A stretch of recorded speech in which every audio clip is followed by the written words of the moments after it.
Olá, minha irmã, olá, meu irmão, muita paz e muita alegria para você. Hoje é sábado e que bom que nós temos mais este encontro aqui na TV Pai Eterno.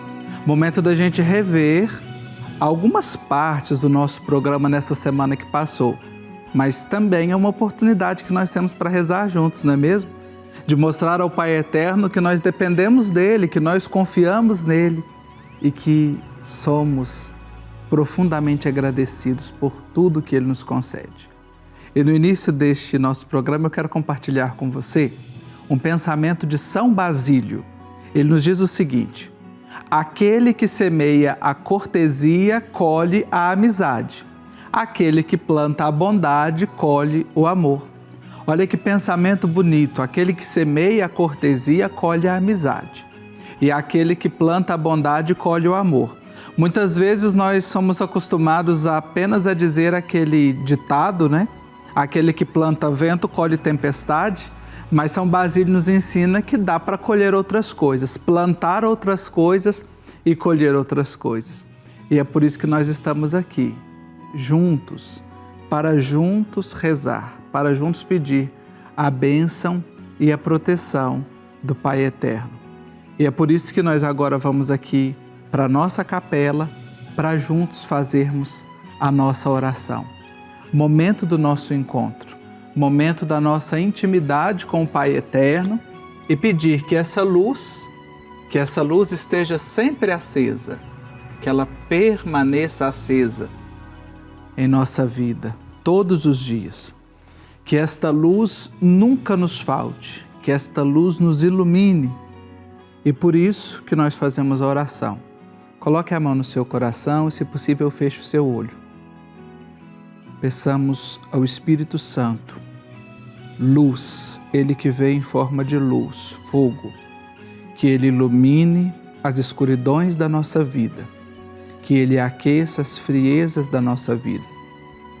Espírito Santo, ajudai-nos a conhecer, a contemplar os planos do Pai Eterno para a nossa vida. Espírito Santo, dá-nos o entendimento necessário para compreender as coisas que nos acontecem no dia a dia.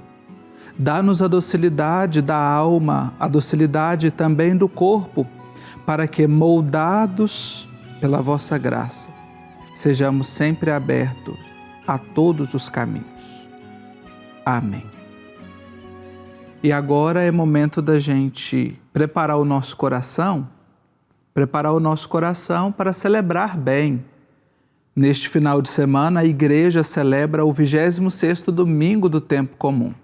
E a liturgia deste domingo, ela deixa claro que Deus chama a todos os homens e mulheres a empenhar-se na construção de um mundo novo, um mundo de justiça e de paz que Deus sonhou e quer propor a todos os homens.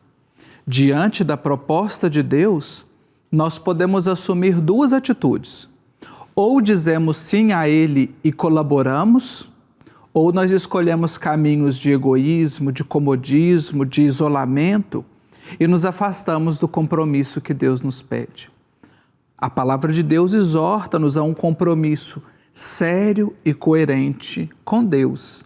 Um compromisso que signifique um empenho real e exigente na construção de um mundo novo, um mundo de justiça, de fraternidade e de paz.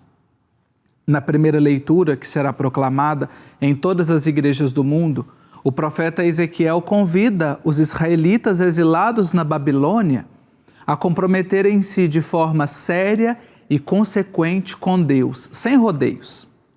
Cada cristão, todo aquele que crê, deve tomar consciência das consequências do seu compromisso com Deus e viver com coerência as implicações práticas da sua adesão a Deus e a sua aliança. O trecho do Evangelho de São Mateus que será proclamado diz como se concretiza o compromisso do crente com Deus. O sim que Deus nos pede não é uma declaração teórica de boas intenções sem explicações práticas. Ao contrário, é um compromisso firme, coerente, sério e exigente com o reino, com os seus valores, com o seguimento de Jesus Cristo. Minha irmã, meu irmão, o verdadeiro cristão não é aquele que dá boa impressão, que finge respeitar as regras e que muitas vezes tem um comportamento irrepreensível do ponto de vista das convenções sociais. Mas o verdadeiro cristão é aquele que cumpre, na realidade da vida, a vontade de Deus. A segunda leitura apresenta o exemplo de Cristo. Apesar de ser filho de Deus, Cristo não afirmou com arrogância e orgulho a sua condição divina, mas ele assumiu a realidade da fragilidade humana, fazendo-se servidor dos homens, para nos ensinar a suprema lição do amor, do serviço, da entrega total da vida por amor. Os cristãos são chamados por Deus a seguir a Jesus Cristo, seu Filho, e a viver do mesmo jeito, na entrega total ao Pai e aos seus projetos de vida.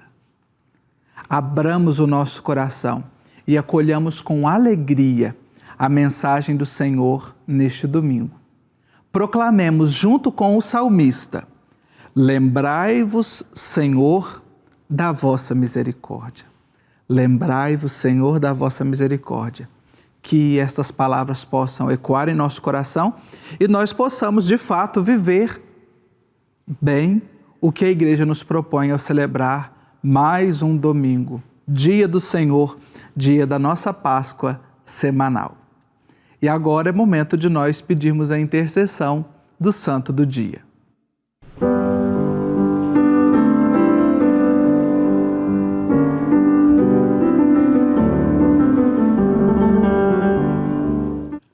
Hoje, dia 26 de setembro, é dia de São Cosme e São Damião. Cosme e Damião eram irmãos e cristãos. Nasceram na Arábia e viveram na Ásia Menor, no Oriente. Desde muitos jovens, ambos manifestaram um enorme talento para a medicina. Estudaram na Síria e exerceram a profissão de médicos com muita competência e dignidade. Inspirados pelo Espírito Santo, usavam a fé aliada aos conhecimentos científicos. Com isso, os seus tratamentos e as curas aos doentes, muitas vezes que já estavam à beira da morte, eram vistos como verdadeiros milagres. Deixavam pasmos os mais céticos dos pagãos, pois eles não cobravam absolutamente nada. A riqueza que mais os atraía era fazer de sua arte médica também o seu apostolado para a conversão dos pagãos, o que a cada dia conseguiam mais e mais. Isso despertou a ira do imperador Diocleciano, implacável perseguidor do povo cristão.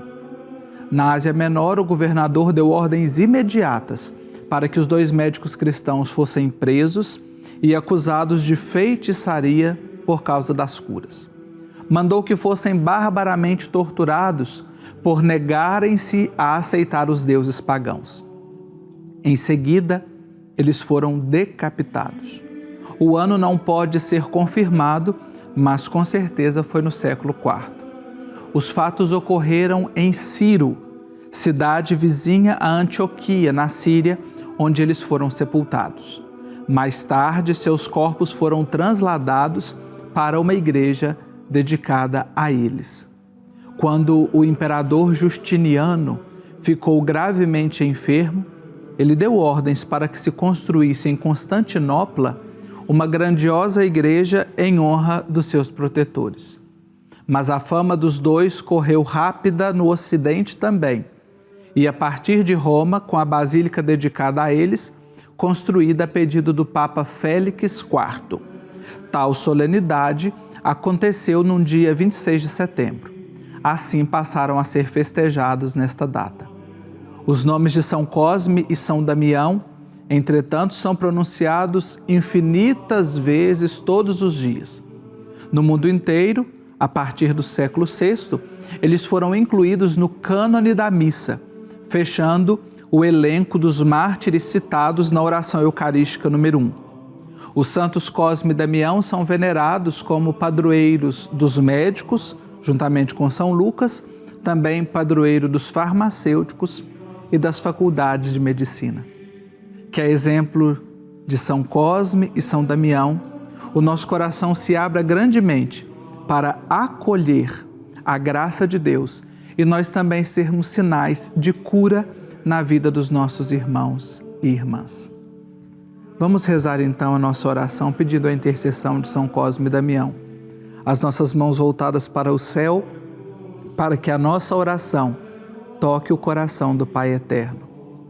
São Cosme e São Damião, por amor a Deus e ao próximo, consagrastes a vida no cuidado do corpo e da alma dos doentes. Abençoai. Abençoai os médicos e farmacêuticos. Alcançai a saúde para o nosso corpo. Fortalecei a nossa vida. Curai o nosso pensamento de toda a maldade.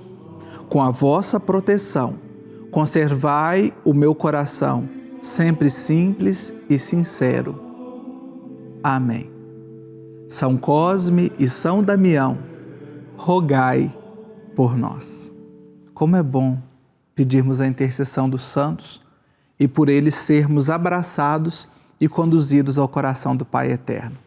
Depois da nossa oração, agora é momento de nós revermos alguns momentos do Santo Café nessa semana que passou. Vamos lá? Eu tenho a alegria de receber aqui remotamente Dom André Vital, ele que é deoniano e é bispo de Limoeiro do Norte, no Ceará, e que está conosco mais uma vez para nos ajudar nessa catequese do livro do Deuteronômio. Dom André, muito obrigado e bem-vindo mais uma vez. Bom dia, Marcos Túlio. É sempre uma alegria aí nos encontrarmos, né? Já estamos aí quase criando uma tradição, né? Como é importante a tradição na Bíblia, né? Sim. Porque não são coisas isoladas, né? Mas algo que vai dentro de um dinamismo, né? Que vai aprofundando. E aí nos encontramos mais uma vez para retomar a nossa reflexão sobre este tema do mês da Bíblia, né? E que essa tradição permaneça, que a gente tenha mais outras tantas oportunidades para aprendizado aqui. Agora, especificamente sobre o livro do Deuteronômio. Você perdeu os 3 anteriores, você pode assistir e ter aí essa catequese continuada. Acesse o nosso canal no YouTube e você procura lá o programa Pai Eterno das quintas-feiras deste mês de setembro, que nós estamos estudando com o Dom André, o livro do Deuteronômio. Dom André, nós falamos na semana passada sobre a formação e essa contextualização histórica do livro do Deuteronômio. Quais são os grandes temas que estão presentes no livro do Deuteronômio? Pois bem, da outra vez nós não conseguimos nem abrir a Bíblia, né? Cometemos um pecado grave, né? Não mortal, mas grave, porque de qualquer forma citamos, né? Mas se abrirmos, né, a Bíblia aí no livro do Deuteronômio, no capítulo 1, versículo 1, né, de onde vem justamente o modo de chamar o livro segundo a nomenclatura dos judeus, né? Sim. São estas as palavras que Moisés dirigiu a todo Israel no outro lado do Jordão. Então, isso é para dar o enquadramento, né? Você perguntou quais são os temas fundamentais do livro do Deuteronômio. Então, o enquadramento, aquilo que dá a configuração, e aí se fala de uma estrutura do livro, são as palavras que Moisés dirigiu a todo Israel. Então, essas palavras de Moisés, elas estão agrupadas em 3 discursos. Você, olhando a Bíblia, né, geralmente as Bíblias colocam já essa estrutura. Uhum. Eu não vou aqui entrar nos detalhes, porque é coisa simples de encontrar. Então, você tem o primeiro discurso, o segundo discurso e o terceiro discurso, e, por fim, né, algumas outras orientações, também a narração da morte de Moisés. Então, são palavras que Moisés dirigiu a todo Israel. Mas se você vai para o versículo 6º, o que é que nós encontramos? Javé, nosso Deus, falou-nos no Horebe. Já permanecestes bastante nesta montanha. Voltai-vos e parti. ide à montanha dos amorreus e a todos os que habitam na Arabá, na montanha, na planície, no Negueb, no litoral. Então, são palavras de Moisés, mas que fazem ressoar as palavras de Deus. Tá? Porque nós são 3 discursos de Moisés, mas o conteúdo não é um conteúdo de palavras de Moisés, porque nós teremos os acontecimentos, a leitura ou releitura dos acontecimentos, e sempre é palavra de Deus. Então, diante, né, de todo esse rico conteúdo, nós podemos identificar algumas... Eu gosto sempre de fazer essa comparação, né? A Escritura como uma grande cidade, e a cidade tem avenidas, tem ruas, tem praças, né? Tem uma série de elementos. Então, diríamos, quais são as grandes avenidas, né, desta cidade chamada Deuteronômio? Então, são várias, mas vamos destacar apenas 4, né, porque também o tempo não nos permite tanto. Então, a primeira grande avenida desta cidade é o amor de Deus. Geralmente, as pessoas têm um preconceito com os livros do Antigo Testamento que dizem que apresentam um Deus, né, terrível, né, um Deus vingativo e assim por diante, né? Mas isso é uma falta de compreensão de todo o Antigo Testamento. Porque, por exemplo, vamos ver, né, como disse, é preciso abrir a Bíblia. Então, vamos abrir aí no capítulo 7º, sempre Deuteronômio, no capítulo 7º, quando se fala desse amor de Deus que elege. Então, é o amor de Deus que chama. Então, o que é que nós encontramos aí? Capítulo 7º, do versículo 7º ao 8º. Eu poderia, a você, Túlio, pudesse ler para nós? Então, Deuteronômio, capítulo 7º, o 7º e 8º versículos. Se Javé se afeiçoou a vocês e os escolheu, não é porque vocês são os mais numerosos entre todos os povos. Pelo contrário, vocês são o menor de todos os povos. Foi por amor a vocês e para cumprir a promessa que ele fez com juramento aos seus pais. É por isso que Javé os tirou com mão forte e os resgatou da casa da escravidão, da mão do faraó, rei do Egito. Pois bem, então, vejam que afirmação tão bonita, né? Foi por amor. Por que o povo foi escolhido? Por amor. Então, se a gente não faz a experiência, né, do amor de Deus, a gente não faz mais nada na vida. Né? Nós acabamos de celebrar o mês vocacional aqui no Brasil, e qual era o lema, né? Amados e chamados. Amados e chamados. Deus não nos chama para nos amar, mas porque nos ama, nos chama. Então, essa não é só um trocadilho de palavras, né? Mas é a verdade. Quando é que eu sinto o chamado de Deus? Quando, de fato, faço a experiência de que Ele nos ama. Então, diríamos que esse é o primeiro tema, primeira grande avenida deste livro do Deuteronômio. O amor de Deus que elege e se torna a chave principal para interpretar os fatos da história. Por isso que se cita, né, e se a gente segue, a gente vai ver uma referência ao evento Êxodo. Sim. Por isso que tirou da mão do faraó. Então vejam que é significativo, né, que se relacione o amor a uma ação. Porque muitas vezes a gente relaciona o amor a uma emoção ou a um sentimento. Claro que isso é um ingrediente, né, da nossa experiência. Atualmente, mais a sentimento, né, Dom André? As pessoas associam um sentimento muito raso, superficial, diferente do que nós encontramos aqui em Êxodo, em Deuteronômio, né, nesse episódio do Êxodo.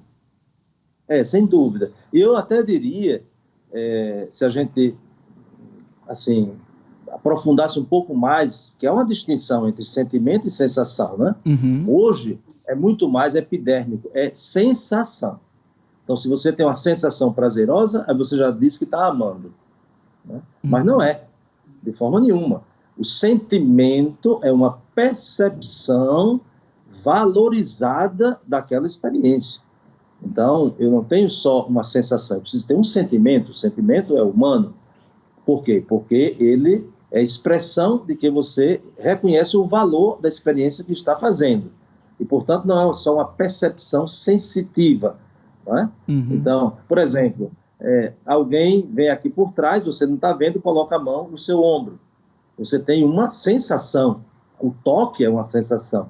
Mas a partir do momento que você sabe quem é a pessoa, então o toque vira sentimento, porque ganha um valor.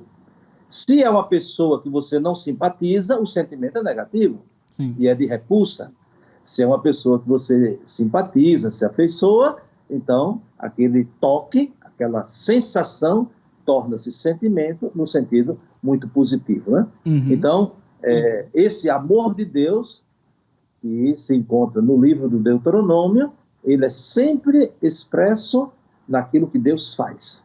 E o que é que Deus faz? Tirou o seu povo lá do Egito. Certo. Uma segunda avenida, né, diríamos, um outro tema é a memória. A memória que não faz perder as raízes. Quando se perde a memória, não se sabe onde está. E se nós não sabemos onde estamos, também não sabemos para onde vamos. Uhum. Vejam que eu já disse que o Deuteronômio, ele retrata a última fase da caminhada do povo até a entrada na Terra Prometida, né? Que até mesmo Moisés não entrou, né? Ele viu de longe. Então, a memória. Vejam aí, no capítulo 6, versículo 20 e o versículo 21. Capítulo 6, versículo 20 e 21. Né? Amanhã, quando seu filho lhe perguntar o que significam esses testemunhos, estatutos e normas que o nosso Deus Javé ordenou a vocês, você responderá a seu filho: nós éramos escravos do faraó no Egito. No entanto, Javé, com mão forte, nos tirou do Egito. Pois bem, vejam o que é a memória.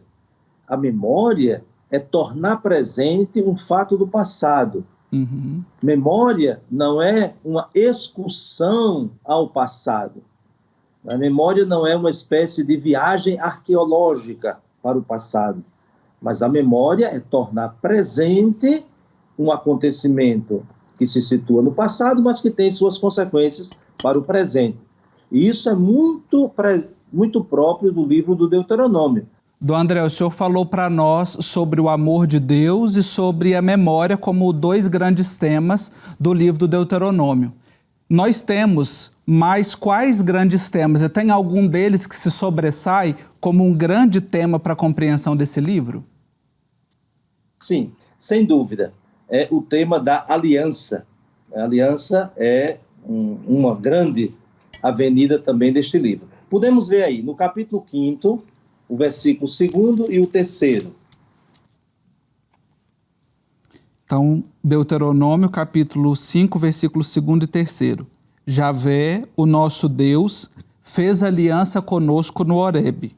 Javé firmou essa aliança, não com nossos pais, mas com nós mesmos, que hoje aqui estamos todos vivos. Pois bem, né? Então vejam que coisa tão bonita esse texto. Nós já falamos que, como registro entre os acontecimentos e a redação, nós temos uns 600 anos. Então vejam como se fala, né? Javé, nosso Deus, concluiu conosco uma aliança no Horebe. Javé não concluiu uma aliança com nossos pais, mas conosco. E a terceira vez, conosco que estamos aqui hoje, todos vivos. Né? Isso é muito bonito, porque a aliança, ela é um compromisso de Deus que alcança, né, um caminho, né, que se perpetua, né, mesmo com a nossa infidelidade.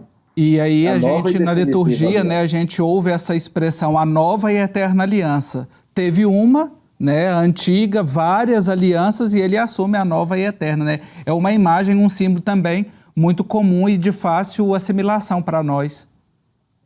Sim, sem dúvida, né? Então, enquanto Deus não se fez homem, todas as alianças da parte dos homens, elas faliram, né? Sim. E por isso que agora ela é eterna, né? Porque ele assumiu a nossa condição, né? Então, é isso. Iniciativa de Deus, resposta do povo, naturalmente, porque a aliança tem as duas partes. Mas ali, o povo e Deus se comprometem reciprocamente, né? Porque a aliança exige isso, mas certamente não no mesmo nível, né? Uhum. Então, isso seria, em poucas palavras, o conteúdo da aliança, que é um tema fundamental aí para o livro do Deuteronômio. E é bonito também que depois um versículo do Salmo que eu gosto muito, o Salmo 136, o salmista cantando também essa memória da aliança, né? O Senhor se lembra sempre da aliança. E aí nós vemos essa narrativa aqui bonita em Deuteronômio, também no Antigo Testamento. Dom André, para a gente encerrar essa compreensão hoje destes temas, o Shema, que é muito caro aos judeus, né? O que ele significa? Pois bem, o Shema se tornou uma oração, né? Uma oração principal para o povo judeu, tanto que se reza no início do dia e no final do dia. Nós diríamos como o nosso Pai Nosso, né? Mas a oração. E se encontra no capítulo 6º do livro do Deuteronômio, capítulo 6º, versículo do 4º ao 9º. E o que é que diz o Shema, né? Então, o Shema, se você quiser ler para nós. Vamos lá. Escute. Capítulo 6º. Isso, escute Israel. Javé é o nosso Deus, Javé é um. Portanto, ame Javé, o seu Deus, com todo o coração, com toda a tua alma e com todas as forças. Que estas palavras que hoje eu lhe ordeno estejam em seu coração. Muito bem. Então, vejam, claro, tem um pouco mais, né, para a gente concluir, esse Shema, né, que até nós cristãos cantamos, né? Sim. Tem algumas celebrações, né, se introduziu isso, e serve, né, como uma espécie de ambientação, vamos chamar assim, para a liturgia da palavra, né? Então, antes de se fazer a proclamação dos textos sagrados, então se canta, né? E se canta até em hebraico, né? Exato. A gente sabe até de qual, Shema Israel, Adonai Elohenu, Adonai Echad, né? Então, escuta Israel, o Senhor nosso Deus é um só Ele é Deus, né? Aqui nos lembra quando o jovem rico, né, chega para Jesus e diz assim, mas o que devo fazer para herdar a vida eterna? Né? E chama Jesus de bom. E Jesus disse, um só é o bom. Né? Ele estava justamente já fazendo a introdução dos mandamentos com esse Shema, né? Só Deus é Deus, só Ele é um. Então, isso é a confissão fundamental da fé em Israel. Porque é a afirmação do monoteísmo. Nós vimos já em outros momentos que o povo vai se afastando, né? Se afastando da fé já vista, do único Deus, e caindo nas armadilhas dos deuses, dos ídolos. E, portanto, para libertar, e isso é o significado do êxodo, né? O êxodo não é só sair de um lugar para ir para outro. O êxodo não é só sair da casa da escravidão social, política, de Faraó, mas é ser arrancado dos ídolos que domina e escraviza. Então, o Shema é esta oração belíssima que chama, né, para escutar. Veja que nós falamos também outra vez da obediência, e a desobediência causa os maiores desastres na nossa vida. O Shema é um apelo, né? Escute, ou seja, seja obediente. Né? Olha aí que maravilha. Hoje nós aprendemos os grandes temas do Deuteronômio, destacando aí o amor de Deus, a memória, a aliança e agora finalizando com o Shema.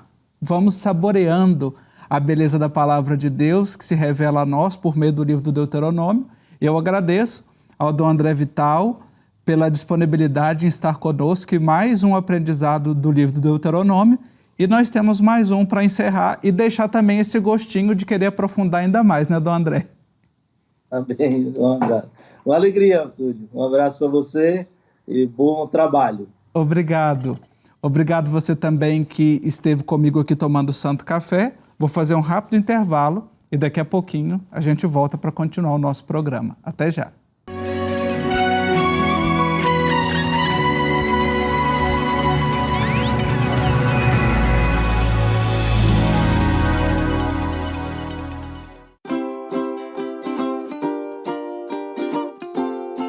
Pai Eterno ama todos os seus filhos. Ele quer sempre estar perto da gente. Uma vez, há um tempão atrás, havia um casal muito simples. O seu Constantino e a dona Ana Rosa. Um dia, o seu Constantino saiu para trabalhar perto do Gorgo, Barro Preto. Ele pegou a enxada e quando bateu ela bem forte no chão, percebeu que tinha batido em alguma coisa. Ele pensou que fosse uma pedra, mas não era não. Vem ver o que eu achei, Ana Rosa. Era um medalhão. E nele tinha a imagem da Santíssima Trindade, coroando uma mãezinha do céu. Aí o Constantino e a Ana Rosa levaram o medalhão para casa. Eles estavam na frente dele todo dia e recebiam muitas visitas. Então fizeram uma capelinha de palha para que mais pessoas também rezassem. Gente que vinha de muito longe, de carro de boi e até a pé. Muita gente recebeu a bênção do Papai do Céu. Muitas graças e milagres acontecem até hoje, porque o Pai Eterno nos ama e ama você também. E todos que o recebem, com o coração de uma criança, herdarão seu reino.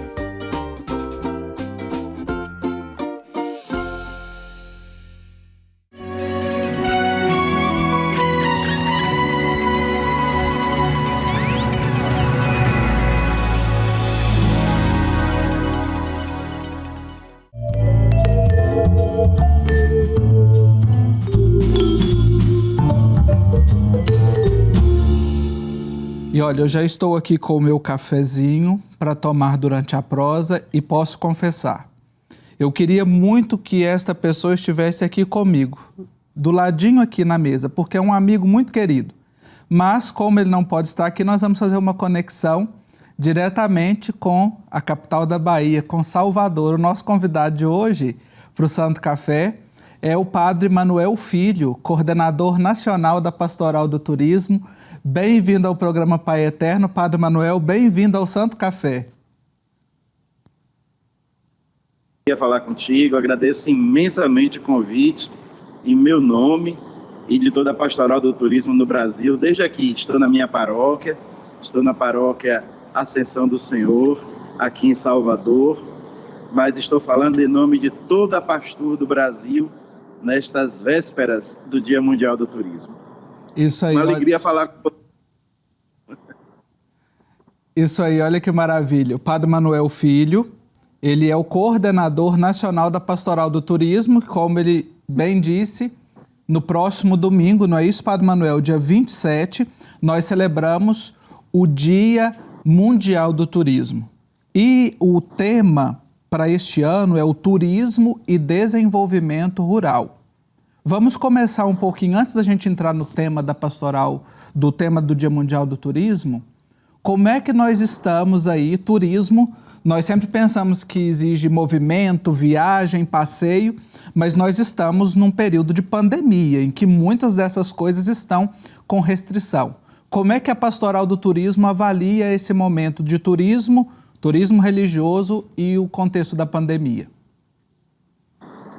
Marcos, o turismo, isso é geral e fala de todo mundo que é envolvido. O turismo foi a primeira atividade a ser abalada, uma das primeiras, e sem dúvida alguma será uma das últimas a retornar a uma certa normalidade. De fato, com o isolamento social provocado pela pandemia, as fronteiras foram fechadas, os voos, portanto, foram cancelados. Dentro do próprio país, aqui no Brasil, tudo parou e nós ficamos aí 5 meses no isolamento. Ninguém fez turismo. De fato, a atividade turística e o chamado trade turístico foi muito abalado de uma forma muito significativa. É muito preocupante a quantidade de desemprego que existe no mundo do turismo. A base, por exemplo, que são os guias de turismo, são muito prejudicados, eles comem do que trabalham, né? É a parte mais frágil, mais fragilizada da corrente, é o elo mais fragilizado da corrente da atividade turística. As comunidades também, então, o vendedor de coco, o vendedor de pamonha, né? aí de Goiás, enfim, esse comércio mais popular ligado ao turismo, tudo isso foi muito abalado, sem dúvida, no contexto geral e no contexto do turismo religioso também. Nossos santuários agora retomam as suas atividades, mas mesmo assim mais numa perspectiva dos devotos e peregrinos locais do que propriamente dito dos turistas. Uhum. Bom, já que nós estamos aí às vésperas do Dia Mundial do Turismo, e a Pastur é uma pastoral, podemos dizer assim, relativamente nova dentro dessa nossa conjuntura eclesial, né? Dentro dessa estrutura. Talvez alguém que está nos acompanhando agora nunca ouviu falar de Pastur ou associa turismo com passeio, viagem, né? A Pastur não é uma agência de viagens da igreja, é? De jeito nenhum. É verdade. Você falou muito bem. Toda vez que a gente fala de pastoral do turismo, a imagem imediata, existem duas conexões imediatas: promoção de viagens e viagens religiosas, ou que a pastoral do turismo se relaciona imediatamente à pastoral do turismo religioso. São duas questões que não são verdade. Primeiro, nós não promovemos viagens, não ocupamos nenhum espaço que é específico do trabalhador do turismo. Não fazemos guiamento, não fazemos viagem, e depois o turismo religioso é um aspecto da nossa ação, mas não é o exclusivo. É toda a dimensão. A pastoral do turismo existe para evangelizar o mundo do turismo em toda a sua dimensão, em todas as suas características. Desde o turista, passando pelo profissional de turismo, passando pelas comunidades acolhedoras, mas ela também luta profeticamente contra tudo que no turismo fere a dignidade humana, e assim nós vamos formando os nossos agentes e espalhando a pastoral do turismo por todo o Brasil, de norte a sul, com essa compreensão sempre nova de que a nossa identidade é a identidade cristã católica, somos pastoral, portanto, e a nossa missão é evangelizar o mundo do turismo. Olha aí que bonita missão que tem a Pastur, né, a pastoral do turismo, e desde já nós nos colocamos também em oração, né, em oração por cada membro da Pastur, por cada turista e por todos esses âmbitos, né, que estão envolvidos aí, como o Padre Manuel trouxe para nós. Agora nós vamos celebrar no próximo domingo o 41º Dia Mundial do Turismo, ou seja, a Pastoral do Turismo ela é novinha, é caçulinha, mas o Dia Mundial do Turismo já tem uma trajetória aí de caminhada. E nesse ano a gente tem um tema importante que é o turismo e o desenvolvimento rural. Padre Manuel, pensando assim no estímulo do turismo para o meio rural, acredito também para as pequenas famílias, agricultura familiar, a gente tem um apelo também muito forte do Papa Francisco, que é o cuidado da nossa casa comum. Como é que os turistas eles podem colaborar, contribuir com a preservação do meio ambiente, dos ecossistemas, com essa ecologia integral? Marco Túlio, é muito interessante porque o segundo encontro nacional da Pastoral do Turismo aconteceu aí em Goiás, em Caldas Novas, onde nós temos um núcleo de Pastur. E justamente o tema foi Turismo e Laudato Si. Naquela oportunidade, um consultor especialista em turismo, convidado para palestrar, isso nós estamos falando de 5 anos atrás, já nos dizia que, segundo os estudos da Organização Mundial de Turismo, o modelo de turismo que é o que era desenvolvido, era um modelo fadado a se esgotar. O modelo de massa, o modelo desse turismo fast, né? Desse turismo rápido, de passagem pelas paisagens, e que não conhece a realidade, as pessoas, que não favorece a cultura do encontro. Pelo olhar laico, pelo olhar da ciência do turismo, era um modelo fadado. E que dali a 20, 30 anos, haveria uma grande mudança, se ele falava há 5 anos atrás, que dali a 20, 30 anos, haveria uma grande mudança no jeito de fazer turismo, valorizando o turismo de experiência, o turismo de contato, o turismo de vivência concreta. É muito interessante, porque Deus, que sabe de todas as coisas, já sabia que 5 anos depois estaríamos vivendo essa pandemia. E essa pandemia, como em todas as outras dimensões da vida, adiantou alguns processos que estavam em andamento e que demorariam décadas para serem implantados. No mundo do turismo não foi diferente.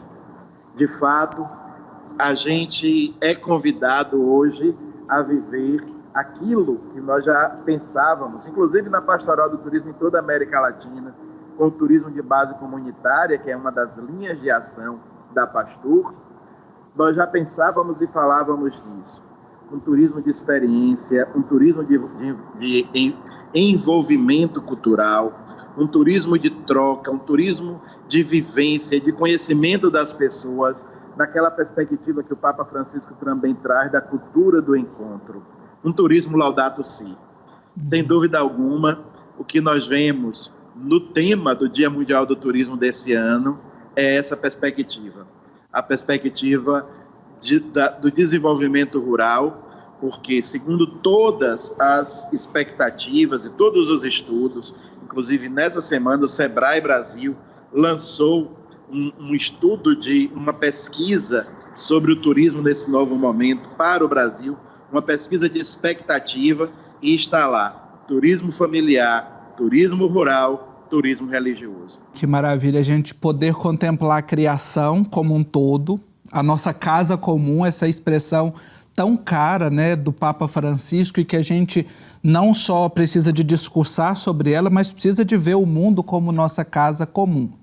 Agora tem um fator, Padre Manuel, que nós fomos nos urbanizando, e acredito que a nossa urbanização, ela aconteceu também de uma maneira muito acelerada. Nós não fomos crescendo e aprendendo, convivendo da forma como devida. O tema nos chama para o desenvolvimento rural, ou seja, a gente tirar o olhar um pouquinho desse centro urbano, que muitas vezes nos causa também agitação, cansaço, e voltar o olhar para esse outro lugar da contemplação e da experiência, como você bem expressou. Como é que nós podemos reaprender, a partir da experiência do turismo, a olhar para esse espaço? O tema, Marcos, traz muito bem a expressão também do desenvolvimento rural. E aí a gente precisa entender que talvez nós tenhamos, com a nossa urbanização, crescido, mas não nos desenvolvido. Então é preciso ter em mente com muita clareza, primeiro, isso. O desenvolvimento sustentável consiste na preservação dos mananciais, dos meios, consiste também nos limites, não é? O que a gente vê, por exemplo, em Fernando de Noronha, nas reservas ambientais que trabalham recebendo turistas. Existem limites, não é? Existem limites. O limite do saudável para o ecossistema, para as populações. O limite do saudável. Então, esse limite do saudável é que vai levar a um desenvolvimento sustentável. Bem, sobre a sua pergunta especificamente, não é? De fato, vamos precisar, e passamos por um processo, digamos assim, intenso de desaceleração. Vamos precisar desacelerar, né? Desacelerar, trava a língua. Uhum. Vamos precisar desacelerar. Vamos precisar fazer um processo de olhar para nós mesmos, olhar para as pessoas. Você imagine, muitas vezes nós víamos propagandas de viagens que falam assim, 10 países em 15 dias. Imagine que são 10 países em 15 dias. Imagine que são 10 cidades que sejam em 15 dias.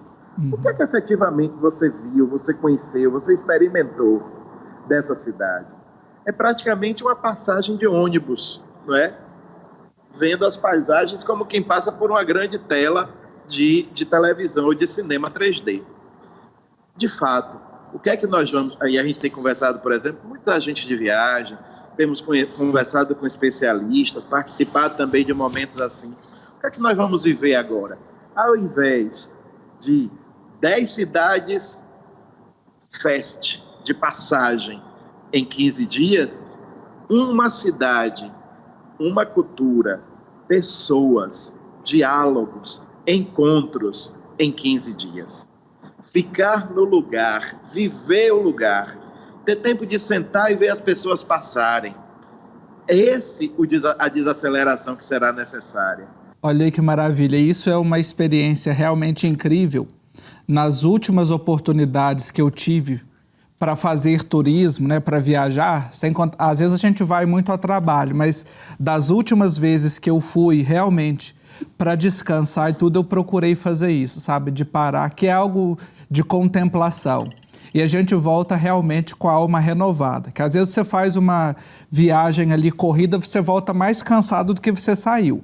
Você carimbou muita coisa no seu passaporte, mas você não viveu a experiência e chegou cansado. E acho que a sua mensagem para todos nós, né, às vésperas desse Dia Mundial do Turismo também, nos ajuda a dar essa parada, esse olhar, um olhar responsável, um olhar sustentável, um olhar de cuidado e que nos incentiva realmente a ver esse dom de Deus por meio das obras que Ele nos faz.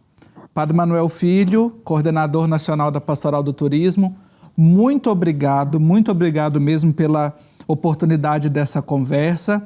Na sua pessoa, na pessoa do Dom Irineu Roman, que é o referencial para pastor no Brasil, né? Arcebispo de Santarém, no Pará. Todos os agentes da Pastoral do Turismo recebam o nosso abraço por ocasião desse 41º Dia Mundial do Turismo. Marcos, nós aqui agradecemos a oportunidade de poder falar da Pastoral do Turismo, de poder falar do turismo conforme a compreensão da Igreja em toda a América Latina e em todo o mundo, como a gente vê pela atual mensagem, e que Deus abençoe vocês, que Deus abençoe a TV Pai Eterno, abençoe sua missão e a missão de toda a equipe aí em Goiás. Um grande abraço, Deus abençoe. Amém, muito obrigado. Olha aí, esse santo café tão agradável com o Padre Manuel Filho, que a gente vai poder conversar outras vezes também, porque é um assunto muito importante e que rende. Vou fazer um rápido intervalo agora e daqui a pouquinho a gente continua o nosso programa Pai Eterno. Até já!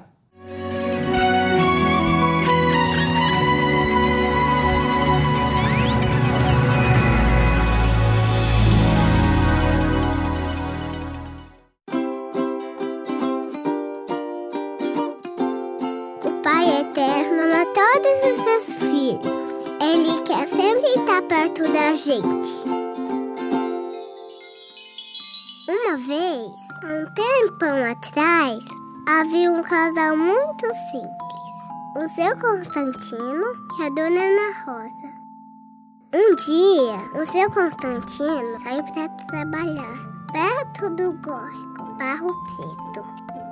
Ele pegou a enxada e quando bateu ela bem forte no chão, percebeu que tinha batido em alguma coisa.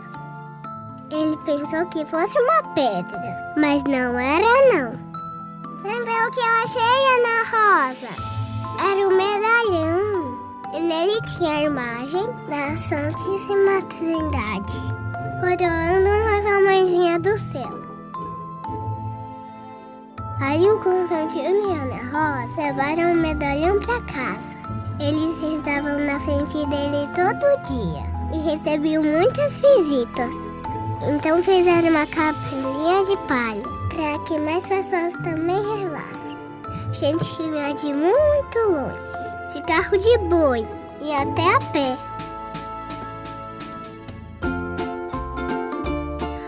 a gente recebeu a bênção do Papai do Céu. Muitas graças e milagres acontecem até hoje, porque o Pai Eterno nos ama e ama você também. E todos que o recebem, com o coração de uma criança, herdarão seu reino.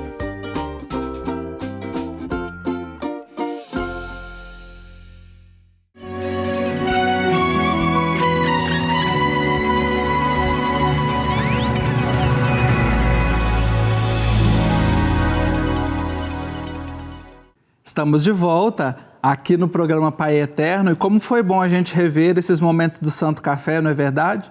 E olha, você pode conferir também e compartilhar com os seus amigos, com a sua família, o nosso programa que fica sempre lá no nosso canal no YouTube, youtube.com/Pai Eterno. Lá você tem o nosso programa na íntegra e você pode rever o conteúdo que você mais tenha gostado. Momento da nossa oração final, pedindo a bênção e a proteção do Divino Pai Eterno para a nossa vida e acolhendo também a delicadeza dele por meio da oração. E hoje a oração que eu quero compartilhar é do Cardeal Tolentino, uma oração, um poema que se chama A Ousadia do Gratuito. A ousadia do gratuito. Muitas vezes a gente quer cobrar pelas coisas, exigir as coisas, e a gratuidade é um dom. A exemplo dos santos Cosme e Damião, que nada cobravam para cuidar das pessoas, nós hoje também somos impulsionados a dizer o seguinte: dá-nos, Senhor, a capacidade de um gesto gratuito, pois o gratuito nos salva. Há a luta pela vida, o tráfego apressado e sempre comprometido dos nossos passos, a necessidade do dinheiro, dos bens, disto e daquilo, em nome de quem hipotecamos tempo, esforço e criatividade. Mas dentro de nós permanecemos sedentos. Falta-nos por vezes um ar puro de liberdade, um ato que manifeste o que no segredo nós somos. Por isso te pedimos hoje a ousadia de um gesto gratuito. Nem que seja abrir uma janela e olhar o céu, nem que seja reparar com ternura no rosto dos que nos rodeiam, nem que seja um frágil minuto de silêncio diante de tua imensidão. Amém.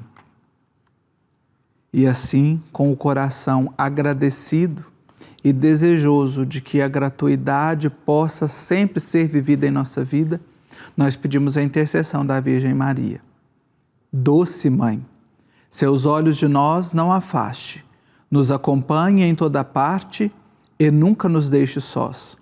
E como Mãe verdadeira, que nos protege tanto, dê-nos a bênção do Pai, do Filho e do Espírito Santo. Amém. Que bom estarmos juntos, unidos em oração. Eu agradeço a sua companhia, desejo um abençoado fim de semana junto com a sua família, junto com as pessoas que você ama. Lembre-se, domingo é dia do Senhor. Reserve um tempo especial para Ele. E na segunda-feira nós nos encontraremos aqui, com as graças e as bênçãos do Divino Pai Eterno. E que até lá, a alegria do Senhor seja sempre a nossa força.